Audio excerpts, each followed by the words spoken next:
Glória a Deus, queridos, glória a Deus. Aqui quem fala é teu amigo, pastor e professor Wellington Santos.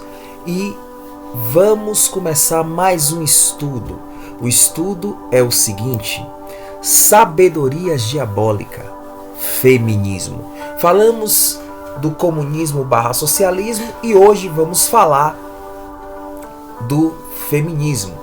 Queridos, não se esqueçam de se inscrever em nosso canal, ativar o sininho para receber os nossos estudos. Tá bom, queridos? Que Deus possa abençoar todos vocês em nome de Jesus. E a Bíblia diz assim, Romanos capítulo 1, versículos 26 e 27. Por causa disso, Deus os entregou a paixões vergonhosas. Até suas mulheres trocaram suas relações sexuais naturais por outras contrárias à natureza. Da mesma forma, os homens também abandonaram as relações naturais com as mulheres e se inflamaram de paixão uns pelos outros. Começaram a cometer atos indecentes, homens com homens, e receberem em si mesmos o castigo merecido pela sua perversão.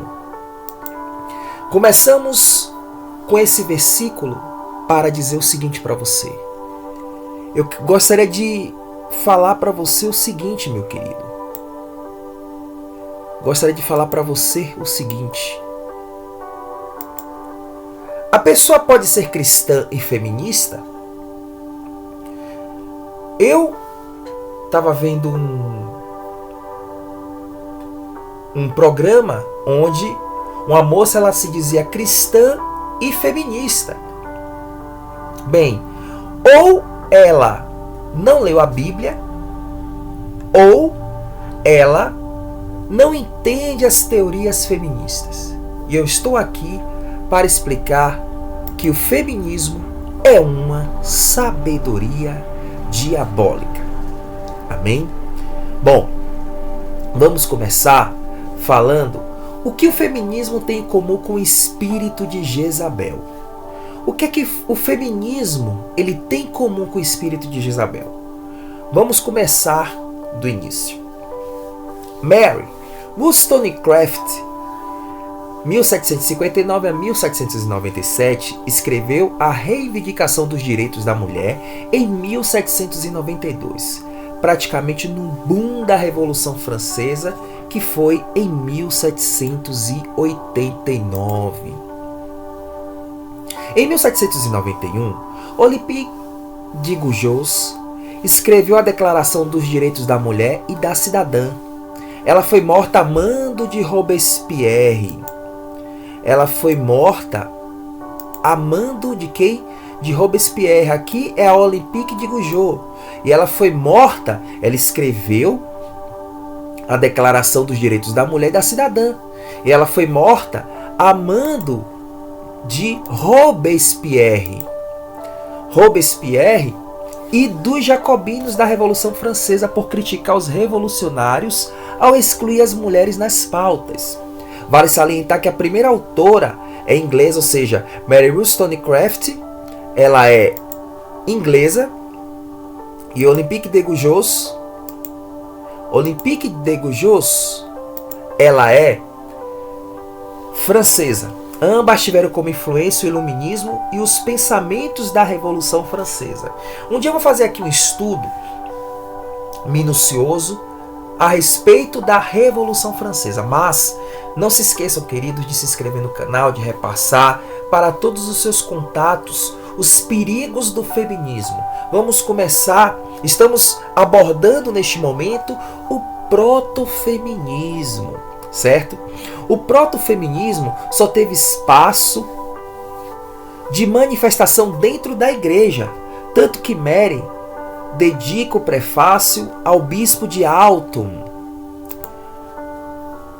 na Inglaterra. Isso significa que desde o protofeminismo, o único lugar que a mulher teve como expor suas opiniões foi dentro da igreja. A obra de Mary Wollstonecraft consiste em criticar a futilidade das mulheres de classe média alta por serem super protegidas pelos homens. Educação infantilizada recebida pelas mulheres Ou seja, mulheres são privilegiadas e pouco cobradas e que deveriam estudar e trabalhar tanto quanto os homens. E a questão da identidade civil. Ela elogia as mulheres mais pobres porque trabalham e cuidam da família. Mary não nega que homens e mulheres são diferentes. Ou seja, aqui ela já dizia que homens e mulheres são diferentes. E a crítica dela é para as mulheres burguesas, mulheres ricas, né? E assim, as protofeministas entendiam trabalho como direito e não como dever e sofrimento. Mas, em Gênesis, no capítulo 1, né, diz o seguinte, capítulo 3, na realidade, versículo 17, a parte B de Gênesis diz assim: maldita é a terra por tua causa, com sofrimento, ou seja, Beit Savon, ou seja, casa de dor, você se alimentará dela todos os dias da sua vida. Gênesis capítulo 3, versículo 17. O termo hebraico para trabalho está escrito em Salmos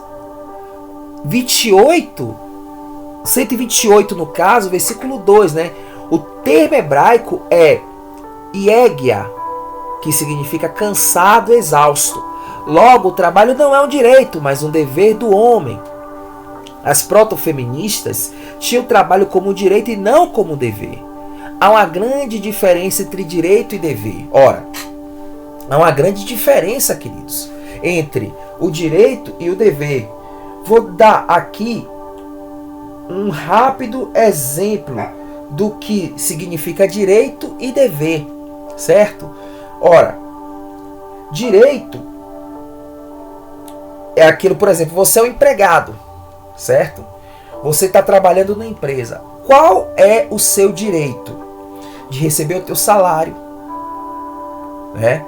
De você receber, no caso, os EPIs, caso você faça um trabalho que tenha periculosidade, né? Receber o transporte, a alimentação. Esse é o seu direito, certo? E qual é o seu dever? Ser assíduo, cumprir com o horário, chegar na hora certa, certo? E fazer o seu trabalho de forma correta. Então perceba uma coisa, que direito é totalmente diferente de dever. E trabalho era um dever do homem. O homem tinha que trabalhar para sustentar, porque a própria palavra de Deus diz em Salmos, no capítulo 128, versículo 2, do trabalho das tuas mãos, ou seja, iegia, você comerá. Então, trabalho é um dever e não um direito. Os homens trabalharam e passaram pelas piores situações, arriscando a própria vida. Ao longo de toda a história, o trabalho era sinônimo de risco de vida. De acordo com Martin Van Creve, quanto melhor as condições financeiras e o conforto proposto pela sociedade, maior é o número de mulheres. Isso porque elas têm um corpo mais frágil que o dos homens.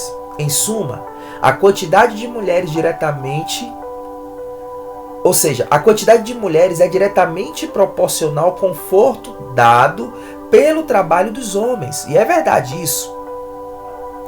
A quantidade de mulheres é diretamente proporcional ao conforto dado pelo trabalho dos homens.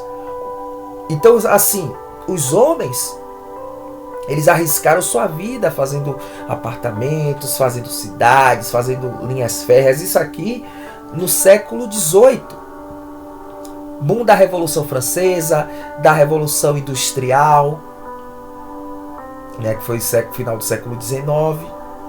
Então, assim, perceba que quando havia o trabalho dos homens, ali havia o maior número de mulheres. Mary era a favor do casamento monogâmico e se casou com William Golding. Ora, William Golding, ela se casou com William Golding. E quem foi o William Golding? Um anarquista que era contra o matrimônio. Inclusive escreveu um livro denominado Contra o Matrimônio. Entretanto, se casaram. Já começa a primeira confusão. Ela criticava a poligamia, ou seja, ele criticava o matrimônio. Entendeu? E você vai ver no discorrer desse estudo por que a pessoa ela não pode ser cristã e ser feminista. Ou ela é cristã ou ela é feminista. Ou ela leu a Bíblia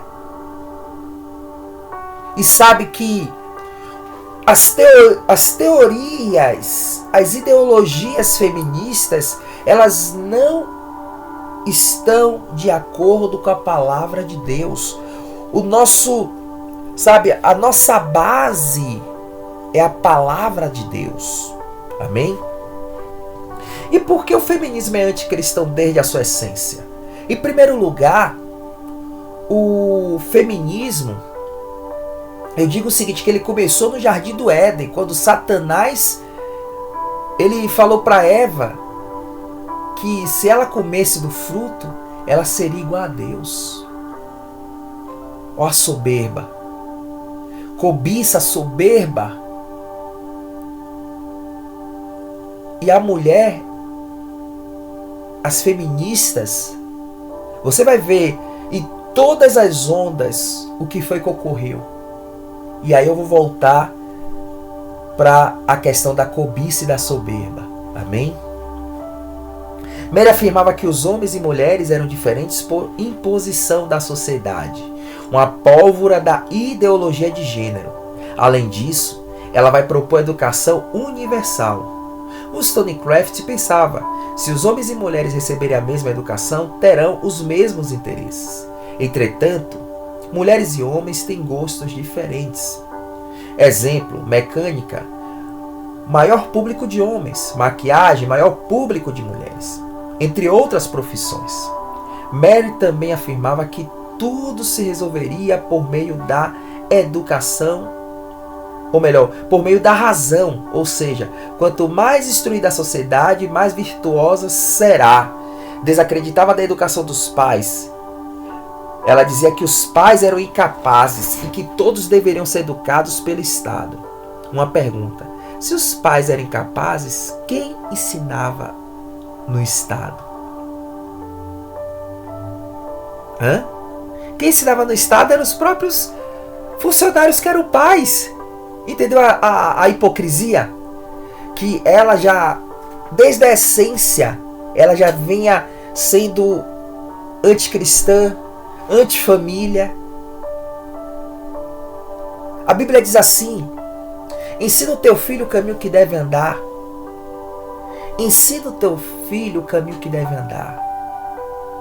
E quando estiver velho, não esquecerás dele.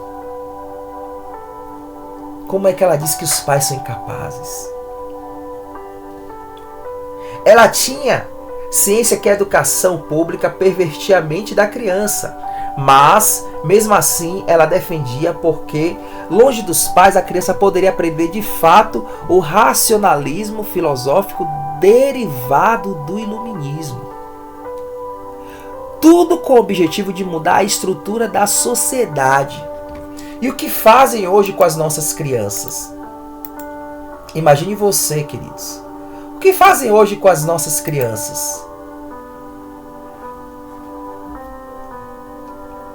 A educação pública hoje tem pervertido a mente das crianças, ensinado todo tipo de absurdo.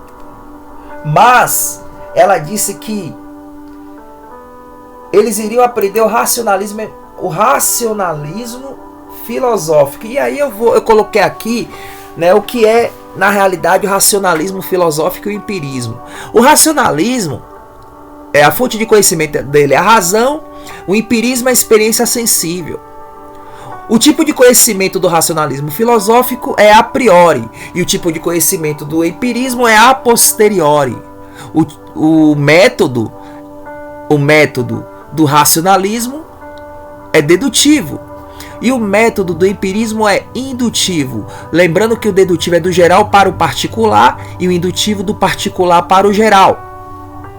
Ideias inatas. Defende a existência do racionalismo, o empirismo nega sua existência. Verdade necessária e universal no racionalismo, no empirismo é contingente e provável. Principais filósofos do racionalismo: Descartes, Spinoza e Leibniz. No empirismo: Locke, Berkeley e Hume. Exemplo clássico: o dizer de René Descartes: penso, logo existo.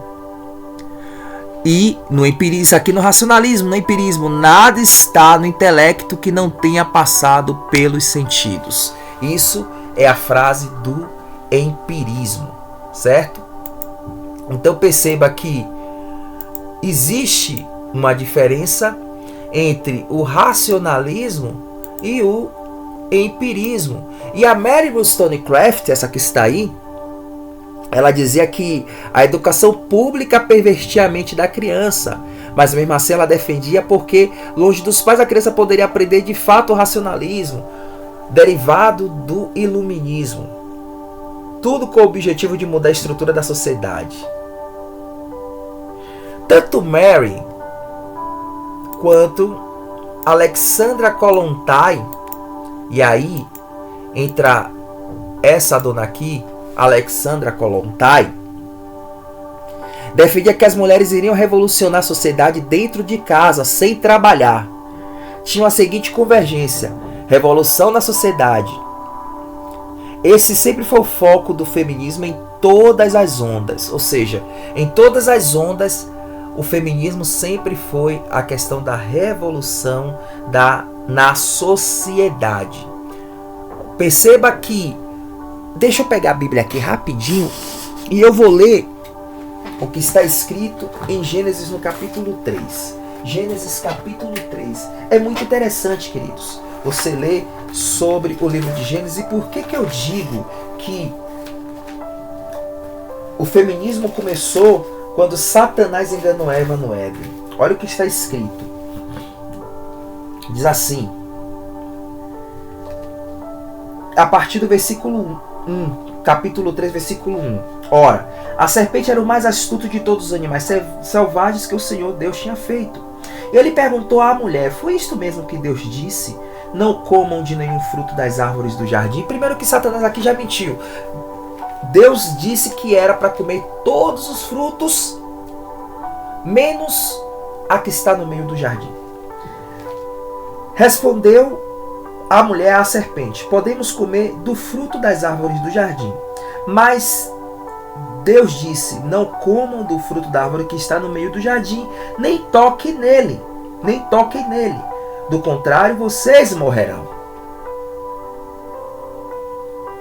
Ele mentiu, a mulher desfez o que ele falou, né, Satanás, e aí disse a serpente à mulher: certamente não morrerão. Então, outra mentira: certamente não morrerão. Deus sabe que no dia que dele comerem, seus olhos se abrirão e vocês, como Deus, serão conhecedores do bem e do mal. A soberba. Quando a mulher viu que a árvore parecia agradável ao paladar, era atraente aos olhos e, além disso, desejável para dela se obter discernimento, tomou do seu fruto, comeu e o deu a seu marido, que comeu também. A árvore parecia agradável ao paladar, era atraente aos olhos e, além disso, desejável para dela se obter conhecimento do bem e do mal. Concupiscência dos olhos, concupiscência da carne, concupiscência dos olhos, da carne e soberba da vida. A soberba. Então perceba que o feminismo, ele vem com essa soberba de revolucionar na sociedade. E vamos em frente. Quando as mulheres estudaram junto com os homens, viram que o interesse delas era na área de humanas e saúde. E as universidades facilitaram a entrada das mulheres e começaram a desprezar trabalhos como criar filhos, passar roupa, fazer almoço, entre outros trabalhos domésticos. No século XX, os centros de ensino decidiram a igualar o grau de dificuldade dependente do sexo. Resultado, as mulheres abandonavam os cursos. Elas queriam igualdade de ensino. mesmo grau de dificuldade, e depois desistiu dos cursos denominados científicos. Então, perceba que quando aumentava a dificuldade, havia um abandono. E aí vem a primeira onda do feminismo. A primeira onda do feminismo, queridos. E aí começa toda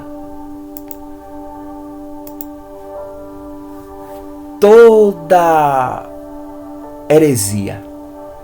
Feminismo ressurge. Ora, a primeira onda foi em 1830. Feminismo ressurge juntamente com o movimento anti-escravagista. A pauta feminista não encontrou apoio entre os abolicionistas. O movimento só encontrou espaço para manifestação dentro das igrejas. Ou seja, os abolicionistas, eles viram que esse problema das mulheres era menos relevante do que a libertação dos negros. Percebe?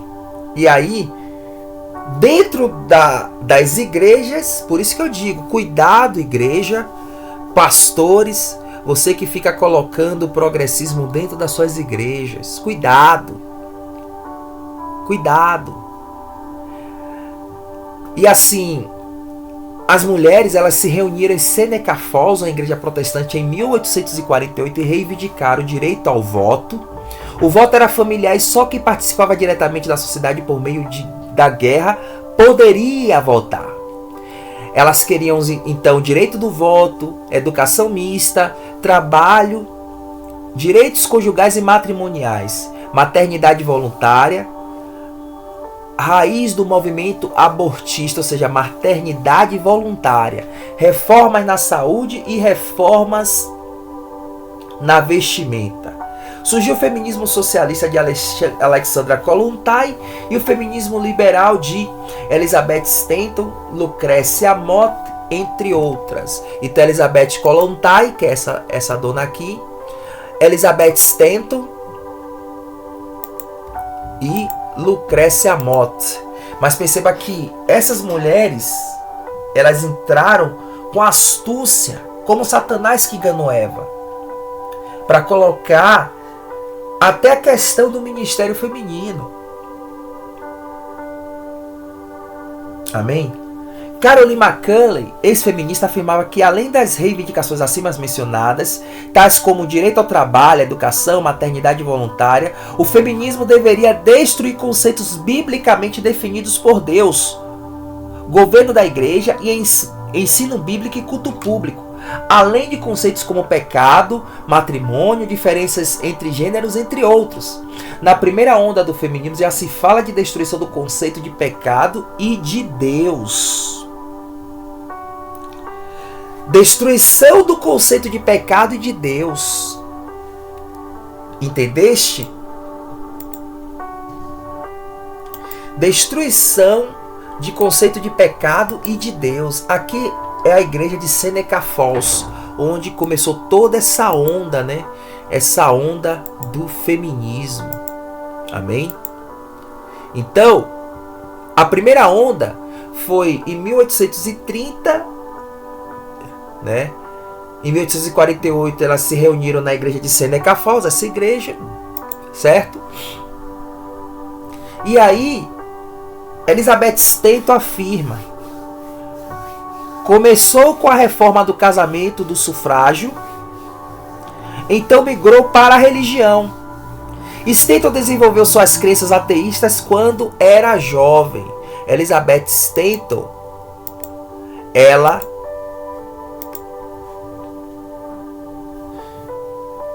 entrou de forma astuta na igreja para fazer aquela reunião, na igreja de Seneca Falls, só que ela já era ateia.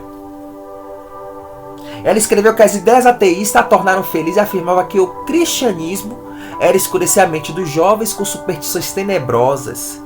Era uma das mais radicais da primeira onda. Então, qual foi o resultado da primeira onda? Qual foi, então, o resultado da primeira onda do feminismo? Manifestação contrária aos ensinamentos cristãos, voto popular concedido por líderes conservadores, trabalho visto como direito, na realidade, foi consequência das necessidades do século XX, depreciação da vida doméstica e das escolas singlas, ou seja, escolas só para homens e só para mulheres. As feministas acham que graças a elas, as mulheres tiveram direito ao trabalho. Não é bem assim, queridos. Ora, em 1914, acontecia o quê? A Primeira Guerra, exatamente. Em 1914, acontecia a Primeira Guerra Mundial. E aí é que tá.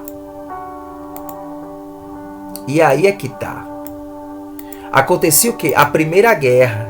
E aqui eu coloquei o mapa mental do que foi a Primeira Guerra. As causas: disputas imperialistas, forte nacionalismo, corrida armamentista, competição econômica entre Inglaterra e Alemanha, disputas territoriais, aí os lados da guerra.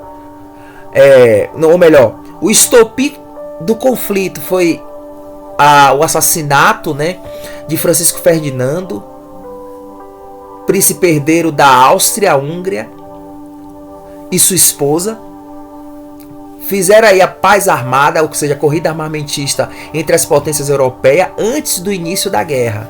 Os lados da guerra: a tríplice entente, que era França, Inglaterra e Rússia, e a tríplice aliança: Alemanha, Áustria-Hungria e Itália. Desfecho e consequência. Aí teve as fases, né? Que foi a Guerra de Movimento, que foi em 1914. A Guerra das Trincheiras, que foi de 14 a 17. E a fase final, que foi em 1918. Desfecho e consequências: vitória da Tríplice Entente, ou seja, da França, Inglaterra e Rússia. A Rússia tinha saído na Revolução Russa, né? E aí entrou os Estados Unidos. O Tratado de Versalhes: a Alemanha culpada pela guerra. Fim dos impérios europeus. Criação da Liga das Nações. Eventos importantes: Estados Unidos entram no conflito em abril de 1917 ao lado da Entente. A Revolução Russa: bolcheviques tomam o poder e retiram Rússia da guerra em outubro de 1917. Então, as mulheres acham o seguinte, que o resultado da primeira onda, né? Ela acha que o direito ao trabalho é conquista delas, mas não. Em 1914 aconteceu a Primeira Guerra Mundial e muitos homens foram lutar nas trincheiras e muitos morreram nessa guerra. A economia precisava estar em funcionamento. Logo, as mulheres e crianças iam às fábricas para trabalhar. Na realidade, isso não foi uma conquista das feministas, mas houve a necessidade da economia funcionar. Entendeu? Isso não foi a conquista das feministas, mas houve a necessidade da economia funcionar. Isso é tão verdade que, após o retorno dos homens, muitas mulheres deixaram de trabalhar ou trabalhavam em menores horas. Somente 20% das mulheres continuaram trabalhando. Nesta época, criou-se as creches. Destarte: o trabalho feminino não foi uma conquista das feministas, mas uma consequência e necessidade da economia continuar em andamento. À proporção que a tecnologia avançava, o trabalho continuava menos desgastante e, com isso, muitas mulheres entraram no mercado de trabalho. Então, qual foi o resultado da primeira onda, queridos? O resultado da primeira onda foi o quê? Manifestação contrária aos ensinamentos cristãos. Elizabeth Stanton, Alexandra Kollontai, Lucrécia Mott, né? Deixa eu mostrar aqui a Lucrécia Mott, né? Lucrécia Mott. Elas entraram na igreja, subverteram, fizeram ali algo como se parecesse bom, mas na realidade era ruim. Amém? Aí, voto popular concedido por líderes conservadores, né? Não foi as mulheres, mas foram os líderes conservadores. Trabalho visto como direito, na realidade, foi consequência das necessidades do século XX, né? Como a gente viu, devido à Primeira Guerra, depreciação da vida doméstica, ou seja, as mulheres, algumas depreciavam a vida doméstica. e das escolas singles, escola só para homens e só para mulheres. Então essa foi a primeira onda. E aí, eu te pergunto, qual a semelhança do feminismo com o espírito de Jezabel, querido? O que foi que Jezabel fez? A Bíblia diz que Jezabel tirou culto a Deus, destruindo os profetas que eram servos do Senhor, e levou os profetas de Baal. Estipou culto a Deus por culto à imagem de escultura. Introduziu a imoralidade sexual como culto aos deuses. Quais foram os deuses? Baal e Azerá. Perceba que o feminismo traz também o espírito de Jezabel, o espírito de imoralidade sexual, o espírito de tirar o culto a Deus, de colocar outros no lugar de Deus, a mulher no lugar de Deus, sabe? Desfazer tudo que é de Deus, desfazer todo o ensinamento cristão. Foi isso que Jezabel fez. Cultuar outros deuses e não o Deus verdadeiro. Foi isso que Jezabel fez. Então esse foi o resultado da primeira onda, queridos. O resultado da primeira onda. Então, por isso que eu digo, vou falar em todo o vídeo, a pessoa ela não pode ser cristã e feminista. O feminismo é algo diabólico. É algo diabólico. E começa a piorar. Começa a piorar com a mulher chamada Margaret Sanger. Margaret Sanger, ela era uma eugenista. Ela é de 1879 a 1966. 1879 a 1966.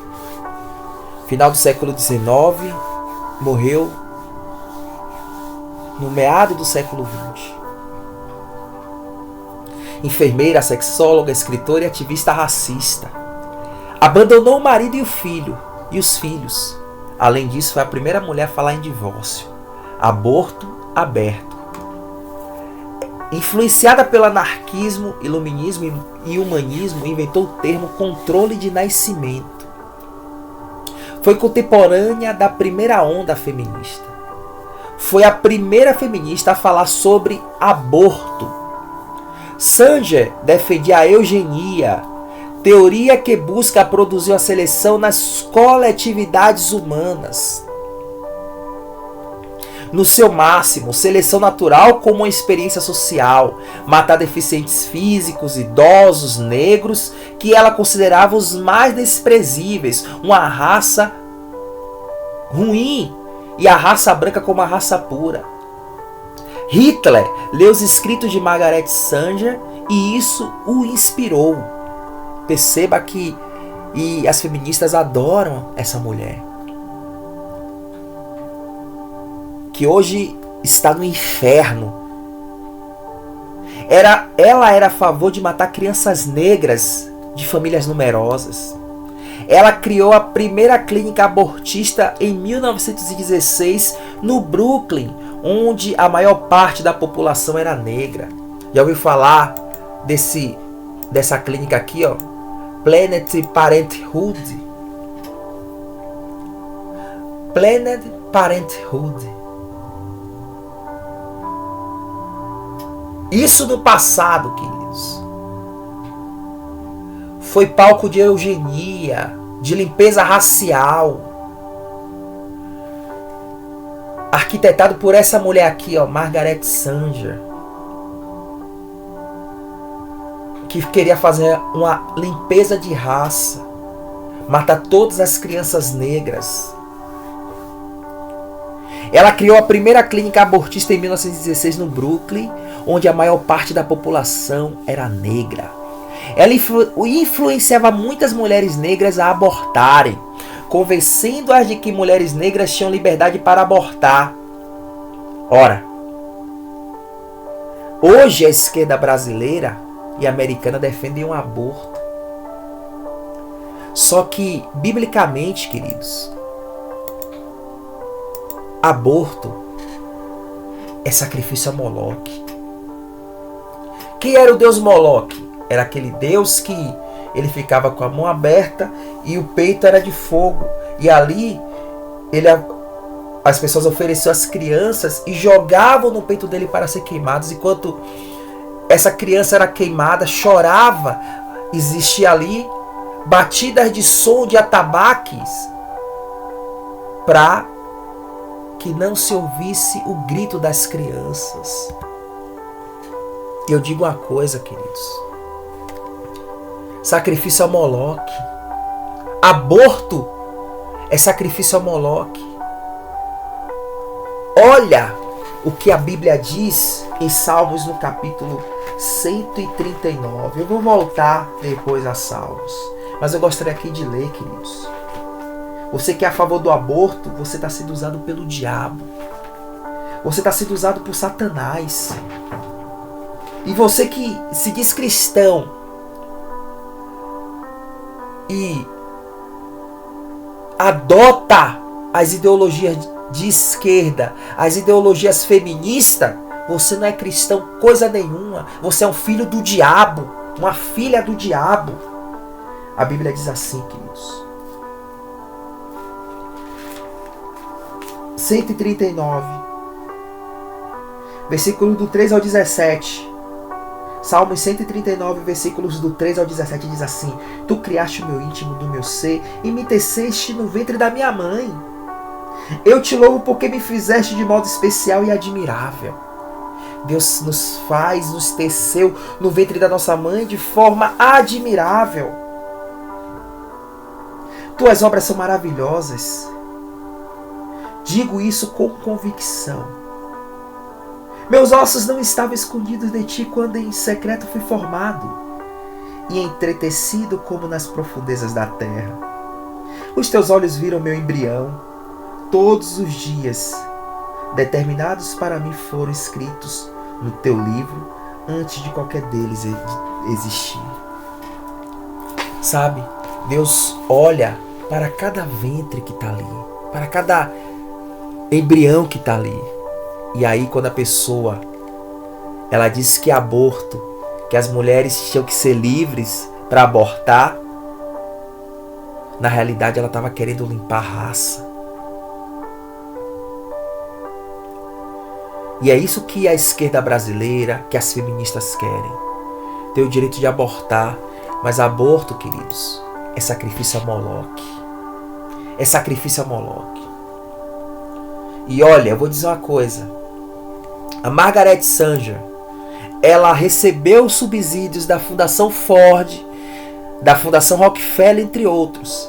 Tais fundações incentivam a educação abortistas nos países subdesenvolvidos. Planejamento familiar, idealizado por Sanger, pelas fundações Ford e Rockefeller, na realidade defendem e incentivam o aborto. Queridos. Infelizmente, teve um líder de uma igreja neopentecostal que ele disse que é favorável ao aborto. Você se lembra? Um líder de uma igreja neopentecostal que disse que é favorável ao aborto. Esse daí cometeu a maior heresia da vida dele. Sabe por quê? Porque ele está fazendo com que crianças sejam sacrificadas a Moloque. Margaret Sanger, ela defendia também os métodos contraceptivos e os métodos de esterilização. Imagine, queridos. E qual foi então a segunda onda do feminismo que se deu em 1960?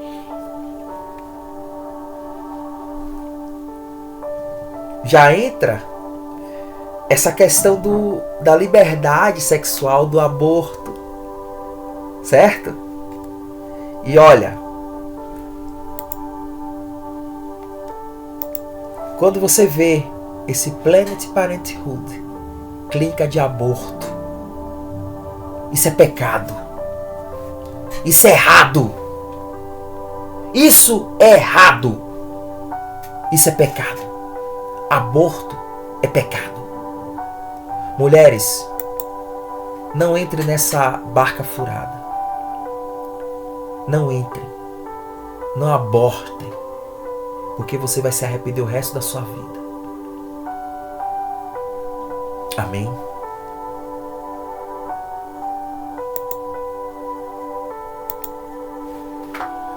Segunda onda do feminismo, 1960. A escritora francesa Simone de Beauvoir teve uma significativa influência tanto no existencialismo feminista quanto na teoria feminista. E o que é o existencialismo? Depois eu vou explicar. Ela considerava o corpo humano feminino como um fardo. As mulheres eram oprimidas pelo corpo que tinham e os homens opressores. Ela prefacia no seu livro afirmando que Maria era um exemplo de inferioridade porque se ajoelhava perante o Senhor Jesus Cristo e o considerava como Deus. Olha só que blasfêmia dessa mulher que muitas feministas adoram, idolatram essa Simone de Beauvoir. Só que ela era a favor da pedofilia. Ela abusava meninas junto com o seu marido Sartre. Vamos chegar lá. Percebe-se o nível de heresia dessa escritora. Simone também é contra o matrimônio e a família tradicional. Ela era parceira de Jean-Paul Sartre. Esse cara aqui, ó. Esse camaradinho aqui. Jean-Paul Sartre. Filósofo existencialista. Ele era um filósofo existencialista.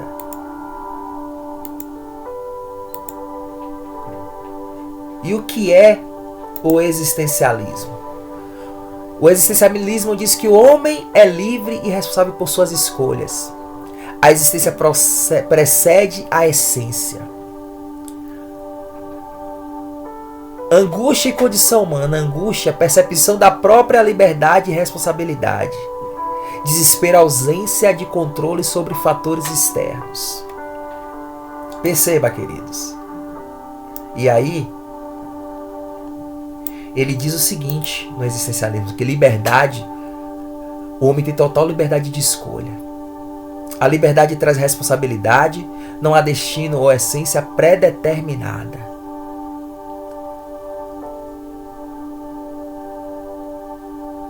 O outro. Nossa liberdade interage com a liberdade dos outros. Mater, malvese fuar, enganar-se ou nega a própria liberdade. Isso é o existencialismo de Sartre.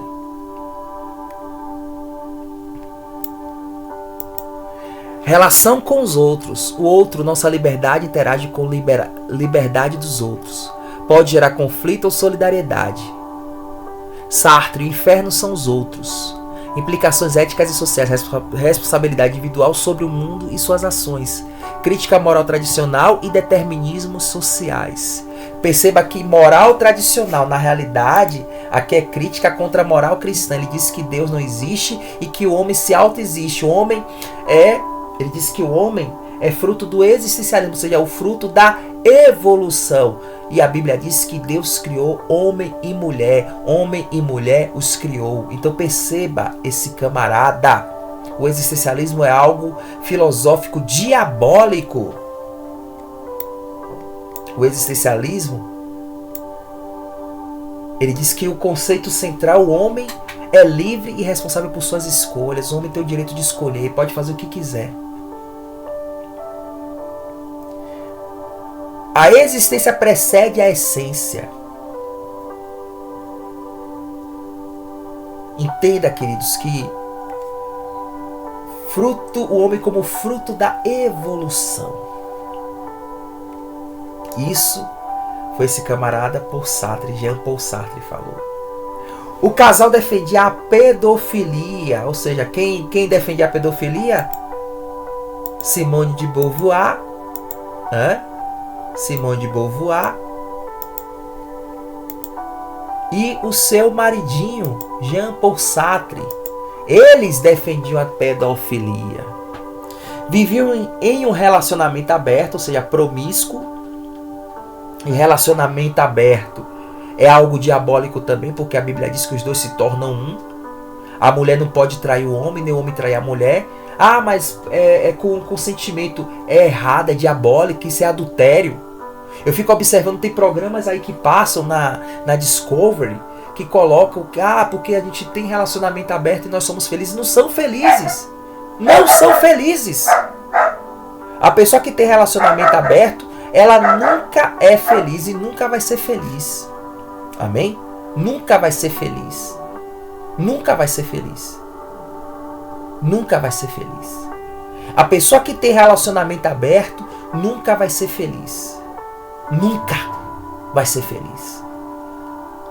Em primeiro lugar, vai estar com o seu leito maculado e cheio de demônios. E eles viviam um relacionamento aberto.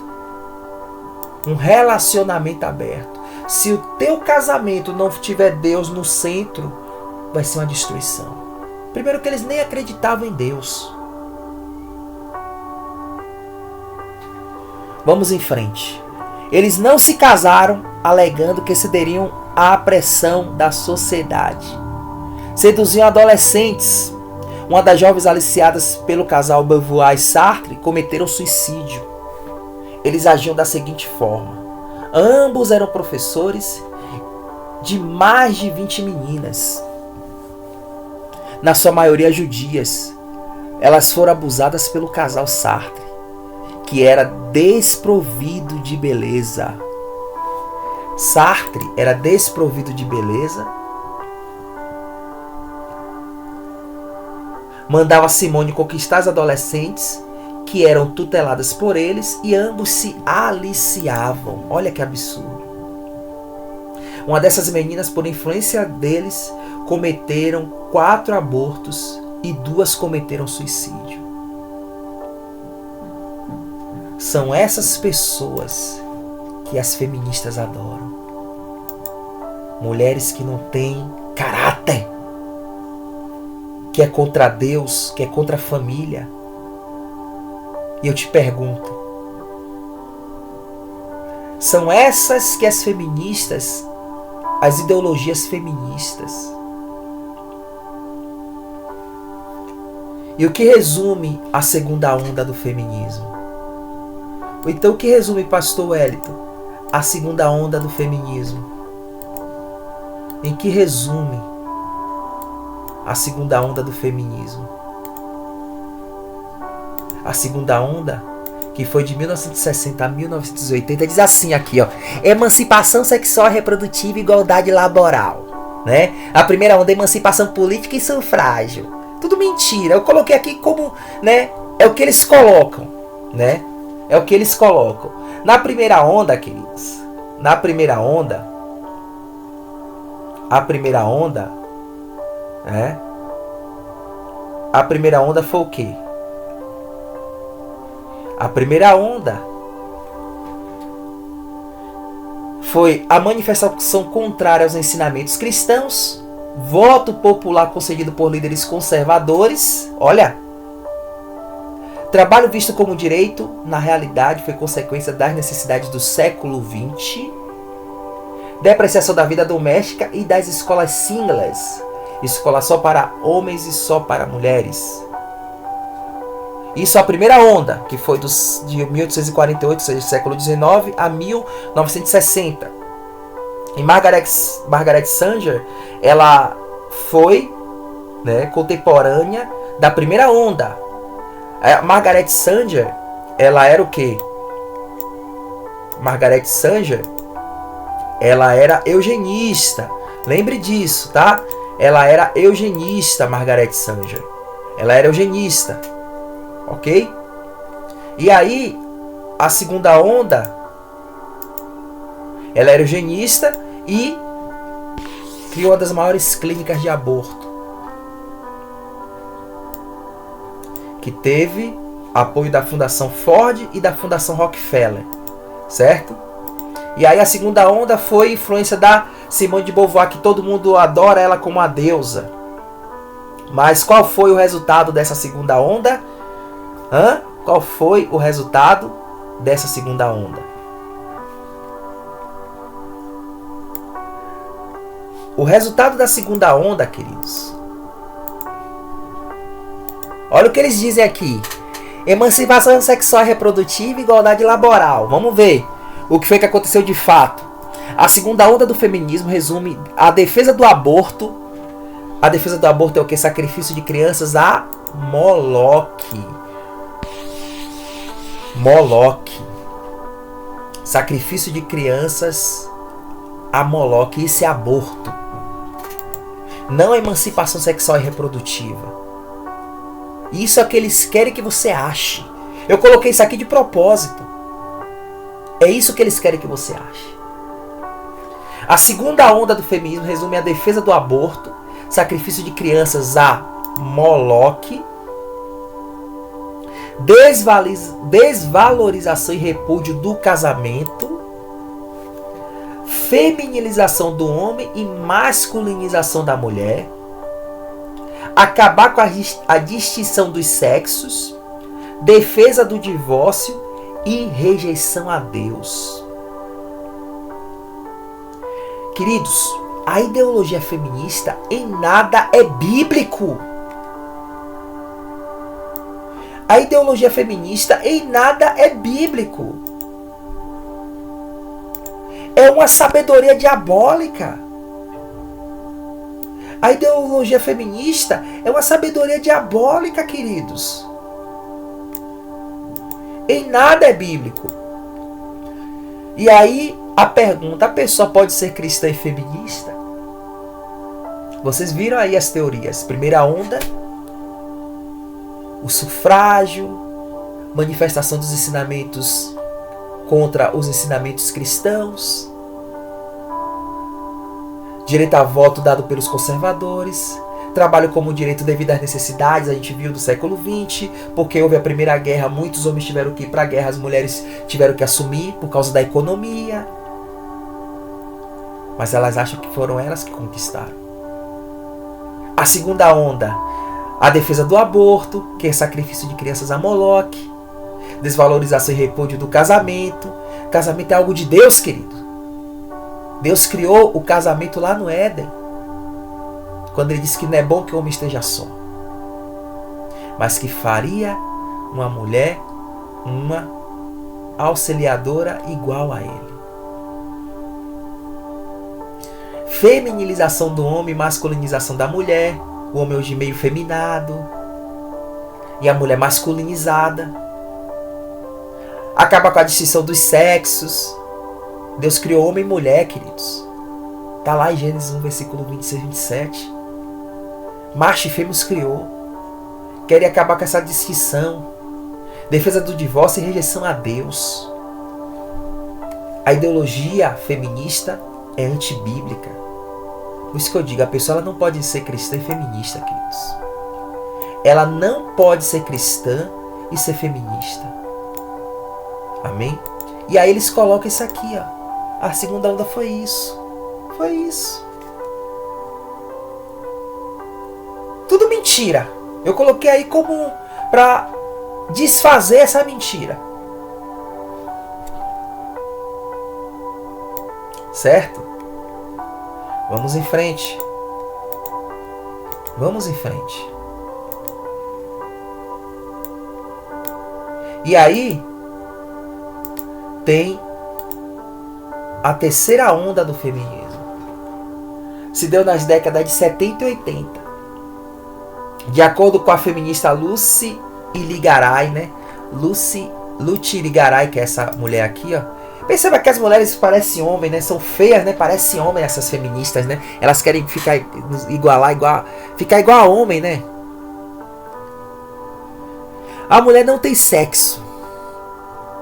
Enquanto Julia Kristeva afirmava que não existiam mulheres. Já a Judith Butler, que é a pior de todas, né? Sempre tem aquela lá que as feministas adoram, e uma delas é a Judith Butler. Essa coisa horrível aqui, ó. Essa coisa horrível. O conceito de mulher foi desconstruído. O que existe é uma hierarquia de sexo. Essa onda propõe a libertação da tirania da biologia, ou seja, um ataque à maternidade, incentiva a educação sexual nas escolas. Com isso, pode-se concluir que todas as feministas, em todos os tempos, tinham as mesmas características em comuns.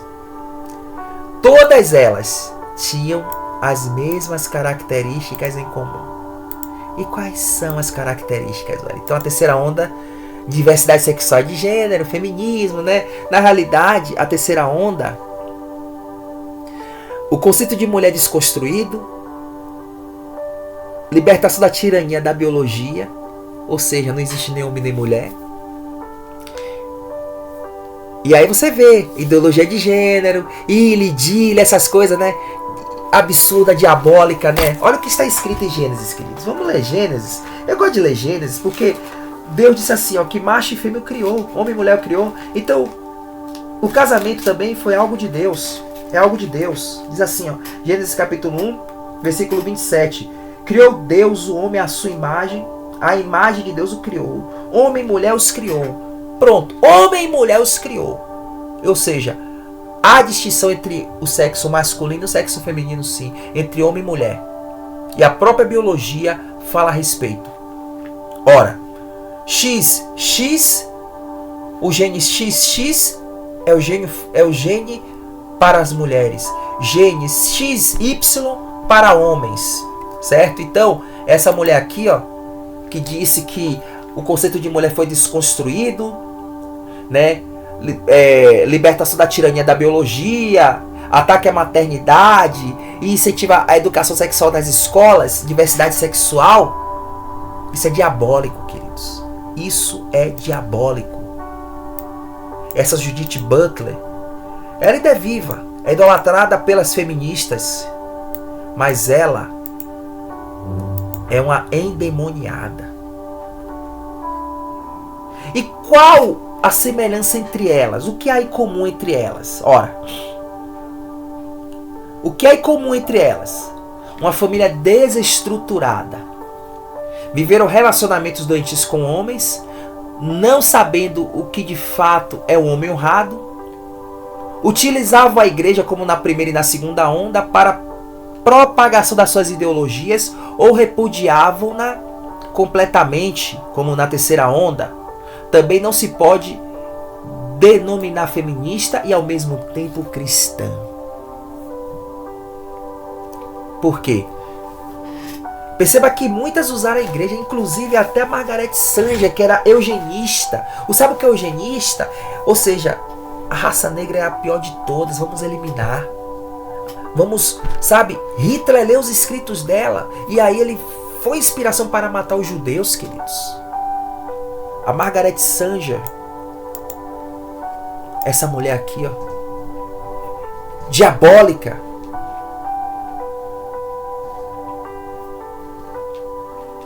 Por isso que eu digo, não é incompatível a pessoa dizer que é feminista e ao mesmo tempo cristã. Ou a pessoa ela é cristã ou a pessoa ela é feminista. Eu queria deixar aqui 3 versículos para você. Deixar 3 versículos. Esse é o primeiro. Adúlteros, vocês não sabem que a amizade com o mundo é inimizade com Deus? Quem quer ser amigo do mundo faz-se inimigo de Deus. Se você que se diz cristã e é de esquerda, é feminista, evolucionista, adere à ideologia de gênero, a gente viu que o esquerdismo, o comunismo é incompatível com a Bíblia, que o feminismo é incompatível com a Bíblia, que a ideologia de gênero é incompatível com a Bíblia. Então você é inimigo de Deus. Você não é cristã não, você é inimigo de Deus, inimiga de Deus. Você é inimigo e inimiga de Deus. E se você não se arrepender e você morrer hoje, você vai para o inferno. Você vai para o inferno. E essa é a realidade, queridos. É a realidade. É dolorosa? É dolorosa. É dura? É dura. É dura. Mas você vai para o inferno se você não se converter de fato e de verdade. Amém? O segundo versículo que eu quero deixar, o segundo versículo que eu quero deixar, o segundo. Ora, e aí eu vou dizer o seguinte. O termo mundo é cosmo. Um dos significados são multidão incrédula, massa inteira de homens alienados de Deus e hostis à causa de Cristo. Então, se você se diz amigo do mundo, do cosmo, ou seja, hostis à causa de Cristo, você é inimigo de Deus. Logo, quem quiser apoiar ou propagar e até concordar com a ideologia que é favorável ao aborto, a feminilização do homem, a masculinização da mulher, que tira o conceito de homem e de mulher constituído por Deus, lá em Gênesis 1, versículo 27, quem é favorável à pedofilia, à imoralidade sexual, pois aí se encontra o espírito de Jezabel. Aí se encontra, querido, sabe? O espírito dessa mulher aqui de Jezabel. Porque o feminismo é isso, imoralidade sexual, lesbianismo, homossexualismo, sabe? Pedofilia. Que é favorável a retirar o conceito de Deus dos ideais judaico-cristão, não pode ser amigo de Deus e nem cristão, mas é contra a palavra de Deus e um anticristo. A ideologia feminista, além de ter em seu seio o espírito de Jezabel, vai de encontro a tudo que é de Deus. Vai de encontro a tudo que é de Deus. Sabe? Vai de encontro a tudo que é de Deus. Pois está escrito: por causa disso, Deus os entregou a paixões vergonhosas. Até suas mulheres trocaram suas relações sexuais naturais por outras contrárias à natureza. Da mesma forma, os homens também abandonaram as relações naturais com as mulheres e se inflamaram de paixão uns pelos outros. Começaram a cometer atos indecentes, homens com homens, e receberem em si mesmos o castigo merecido pela sua perversão. Deus entregou as paixões vergonhosas. A ideologia feminista, a ideologia esquerdista é Deus entregando os homens às paixões vergonhosas. Sabe? O homem ele tem um livre-arbítrio, você tem um livre-arbítrio para ser o que você quiser. Mas não venha dizer que Deus é amor quando você for para o inferno, não. Ah, Deus, o Senhor não era amor? Deus está te mostrando que isso é errado, pela palavra dele. Amém? Deus está te mostrando isso. Ora, a escritora feminista Monique Wittig afirma que o lesbianismo é a relação perfeita, transcendente. Só que é pecado, como a gente está vendo aqui. Ó. Por causa disso, Romanos 1, 26 e 27. Por causa disso, Deus os entregou a paixões vergonhosas até suas mulheres. Por causa disso, Deus os entregou a paixões vergonhosas. Até suas mulheres trocaram suas relações sexuais naturais por outras, contrárias à natureza. E a escritora feminista Monique Wittig afirma que o lesbianismo é a relação perfeita, é a relação transcendente. Isso é pecado. Isso é pecado. Apoiar a ideologia feminista é tornar-se inimigo de Deus. Viver debaixo da escravidão do pecado e ser oprimido cotidianamente pelo espírito de quem? De Jezabel, queridos. Desse espírito maldito aqui. Ó. Em resumo, uma mulher ou ela é cristã ou ela é feminista. Não se pode agradar a Deus e ao mesmo tempo concordar com a ideologia destruidora e anticristã. Ou a pessoa ama a Deus de coração, ou ela se afunda na lama do feminismo.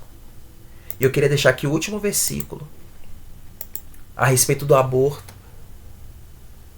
Pois possuíste as minhas entranhas, cobriste-me no ventre da minha mãe. Eu te louvarei, porque de um modo assombroso e tão maravilhoso fui feito. Maravilhosas são as tuas obras, e a minha alma o sabe muito bem.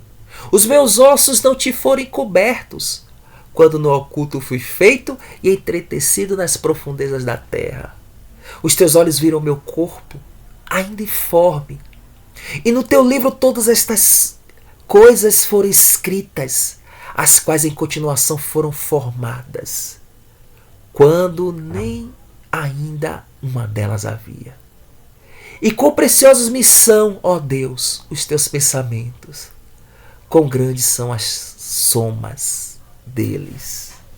Deus, ele nos olha. Deus, ele olha para cada feto. E quando a pessoa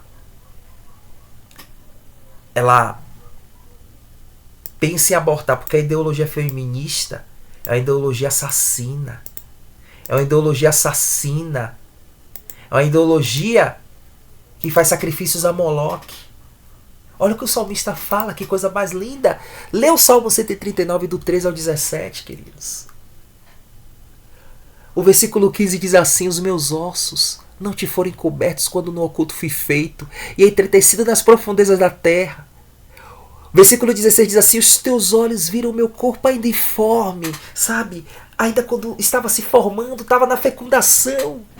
E no teu livro todas estas coisas foram escritas, as quais em continuação foram formadas, quando nem ainda uma delas havia. E quão preciosos me são, ó Deus, os teus pensamentos, quão grandes são as somas deles. Por isso eu digo, queridos, uma ideologia que apoia o aborto, apoia o homossexualismo, o lesbianismo, apoia a ideologia de gênero, a desconstrução do que é homem, do que é mulher. Isso é uma ideologia diabólica. Isso é uma ideologia diabólica, queridos. É você ser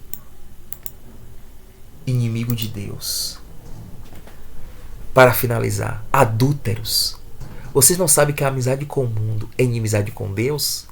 Quem quer ser amigo do mundo faz-se inimigo de Deus. Queridos, não se esqueçam de se inscrever no canal, repassar para todos os seus contatos, passe para cada estudante os perigos da ideologia feminista. Eu tenho certeza que eles vão aprender muito, tá bom?